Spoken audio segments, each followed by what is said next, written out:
Welcome to Kiwanis Island Park, our staple Cocoa Beach launch site and the easiest way to see bioluminescence near Orlando.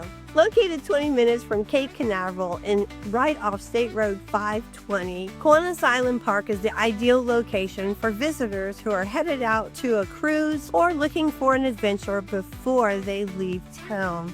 This site offers clear kayaking, sunset and bioluminescent tours, as well as our rafting tours.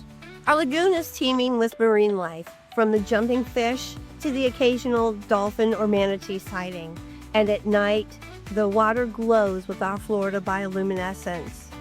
This site also hosts our holiday tours on Halloween and Christmas for themed fun on the water. So if you're short on time and don't want to miss out on our Florida bioluminescence, Kiwanis Island Park is the best place to be. It's easy, convenient, and spectacular. To book a tour with BK Adventures, simply go to bkadventure.com or call our office at 407-519-8711. We'll see you on the water.